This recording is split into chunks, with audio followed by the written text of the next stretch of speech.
पिछले लेक्चर में हमने integrated rate equation for zero order और फर्स्ट ऑर्डर रिएक्शन बेटा डिराइव की। आज हम लोग एक फर्स्ट ऑर्डर रिएक्शन को दोबारा से डिराइव करेंगे, लेकिन बेटा फॉर गैसेस रिएक्टेंट्स। क्यों? क्योंकि जब हम लोग गैसेस को लेते हैं तो कंसंट्रेशन के बदले में बेटा हम लोग प्रेशर को यूज करते हैं। तो प्रेशर टर्म्स डिफरेंट है फ्रॉम द कंसंट्रेशन टर्म्स। इसीलिए इस चीज को एक्सप्लेन करने के लिए हम लोग एक जनरल इक्वेशन का यूज करते हैं, जिसमें एक गैसेस रिएक्टेंट ए डिकम्पोज हो जाता है into B and C gases products. यहां पर ये बी बना और बेटा ये सी बना। जब हम लोग रिएक्शन स्टार्ट करेंगे, that is when time is equal to zero, तो जो गैसेस रिएक्टेंट ए होगा इसका कुछ ना कुछ प्रेशर होगा। लेट अस सपोज उस प्रेशर को बेटा हम लोग पी नॉट से डिजिग्नेट करते हैं, यानी कि जब टाइम जीरो हुआ, क्योंकि बी और सी बना ही नहीं है, रिएक्शन यदि स्टार्ट ही नहीं हो, तो प्रेशर ऑफ द बी जो होगा वो जीरो होगा और प्रेशर ऑफ द सी भी जो होगा वो जीरो होगा। कुछ देर के बाद जब रिएक्शन स्टार्ट हो जाएगी तो हम लोग टाइम को टी मान लेते हैं, जो कुछ मिनट्स भी हो सकते हैं, कुछ आवर्स भी हो सकते हैं। तो बेटा जो ए है इसके मॉलिक्यूल्स कम होते जाएंगे और बी और सी बनता जाएगा। इस रिएक्शन के हिसाब से जब 1 मोल ऑफ ए डिकम्पोज होता है तो 1 मोल ऑफ बी और 1 मोल ऑफ सी बनता है। तो लेट अस सपोज जो बी का प्रेशर है वो बेटा at time T P X है, क्योंकि जितना बी बनता है उतना सी बनता है, तो इसलिए बेटा सी का भी प्रेशर जो होगा वो पी एक्स होगा। देन जो ए रहेगा तो उसका प्रेशर बनेगा बेटा P not minus P x. अब जो टोटल प्रेशर होगा, therefore total pressure at T, जिसको हम लोग पीटी से रिप्रेजेंट करेंगे, वो बराबर होगा सम ऑफ पार्शियल प्रेशर्स। तो पार्शियल प्रेशर कितना है रिएक्टेंट का? P not minus P X, बेटा ये वाला प्रेशर, बी का प्लस पी एक्स, सी का बेटा अगेन पी एक्स। एक पी एक्स और एक पी एक्स बेटा कैंसिल हो जाता है, विच इंप्लाइज जो पीटी है that will be equal to P not plus बेटा पी एक्स के बराबर होगा। अब यहां पर हम लोग पी एक्स का वैल्यू कैलकुलेट करेंगे, तो पी एक्स जो होगा that will become equal to P T minus P not. ये बेटा आएगा हमारा जो प्रेशर ऑफ बी या प्रेशर ऑफ सी होगा।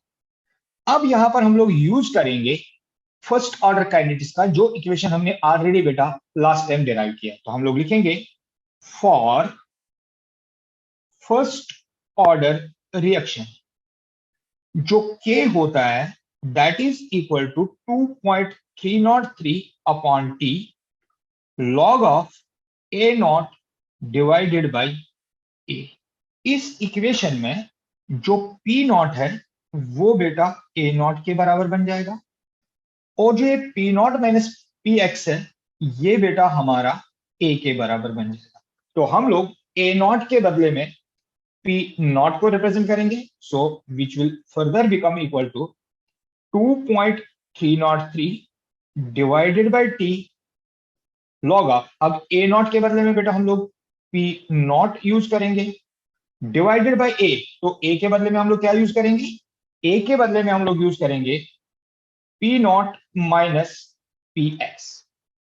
अब यहां पर अगर हम देखेंगे जो हमारा ये पी एक्स है जो अभी हमने कैलकुलेट किया है यहां पर, but P X is equal to P T minus P not.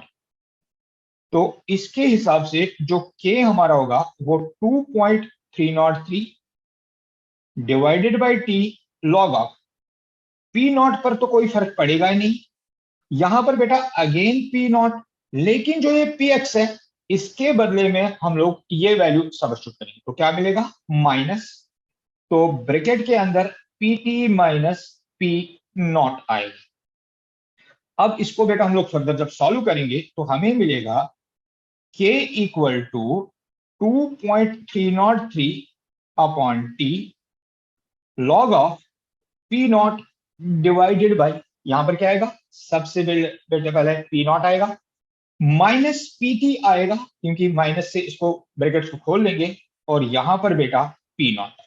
So further K will be equal to 2.303 upon T log of P not divided by, ये भी P नॉट और ये भी बेटा P नॉट, तो ये बन जाएगा ट्वाइस P नॉट और माइनस यहां पर बेटा PT।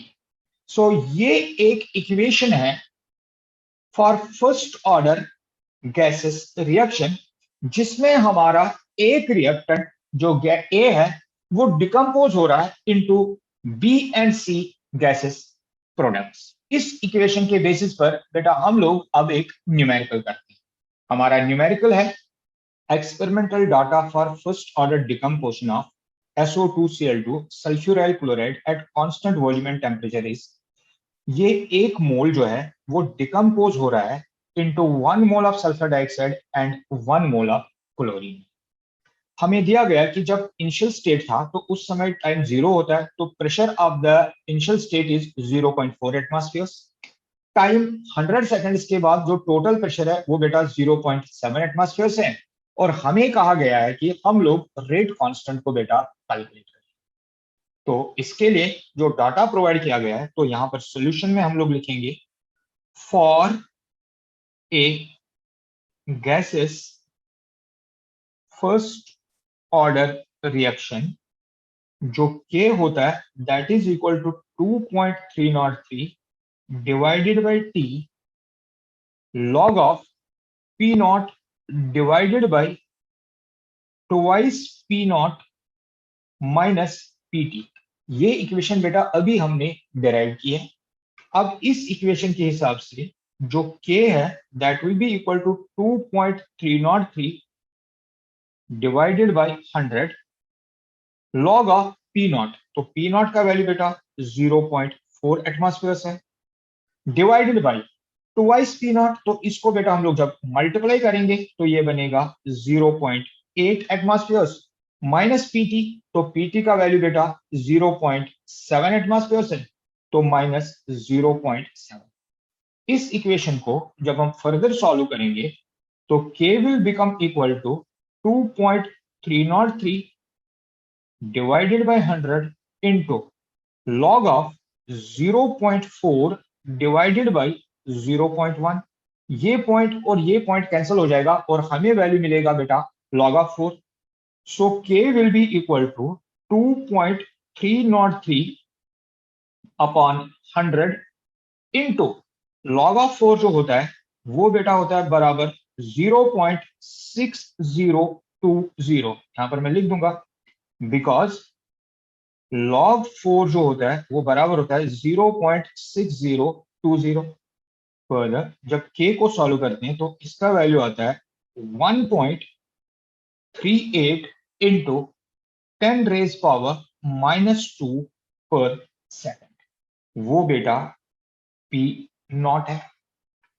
जो प्रेशर आफ्टर टाइम T होगा, गैसेस रिएक्शंस को फर्दर एक्सप्लेन करने के लिए हम लोग एक डिफरेंट गैसेस रिएक्शन लेते हैं, जिसमें रिएक्टेंट A डिकम्पोज हो रहा है B और C में।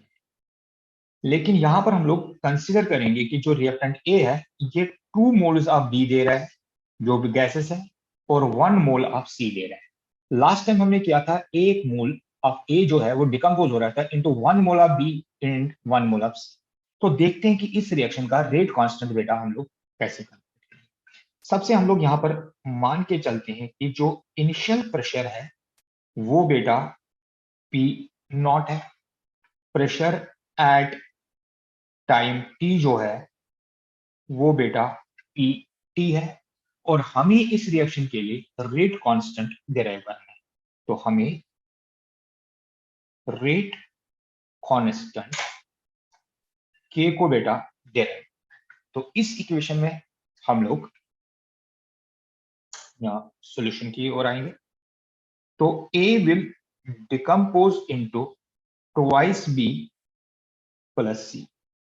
ये भी गैस, जो इनिशियल प्रेशर है वो बेटा P नॉट है, क्योंकि अभी रिएक्शन स्टार्ट ही नहीं होगी तो ये भी 0 और ये भी 0। जैसे जैसे रिएक्शन बेटा होती रहेगी तो number of gases molecules of reactant कम होते जाएंगे और प्रोडक्ट के बनते जाएंगे। अकॉर्डिंग टू दिस रिएक्शन जब 1 मोल ऑफ ए डिकम्पोज हो रहा है तो 2 मोल्स ऑफ बी और 1 मोल ऑफ सी बन रहे हैं।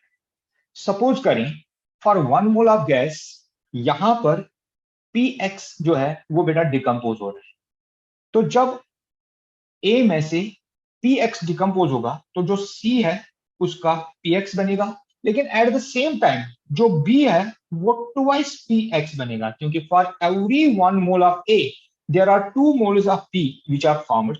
तो इसलिए बेटा एट टाइम टी जो ए रहेगा that will become equal to P minus P x. अब जो टोटल प्रेशर होगा तो प्रेशर एट टी जो होगा जिसको हम लोग बेटा पीटी से रिप्रेजेंट करेंगे that will be equal to sum of all partial pressures that is this one P not minus P X plus बेटा pressure due to B that is twice P X pressure due to C that is P X. इन सभी pressures को हम लोग collectively बेटा नाम देते हैं पार्शियल प्रेशर्स। इस इक्वेशन में एक पी एक्स कैंसिल हो जाएगा विच इंप्लाइज जो पीटी है that will be equal to P not plus twice P x. यहां से बेटा हम लोग पी एक्स का वैल्यू निकालेंगे तो सबसे पहले twice P x will become equal to PT.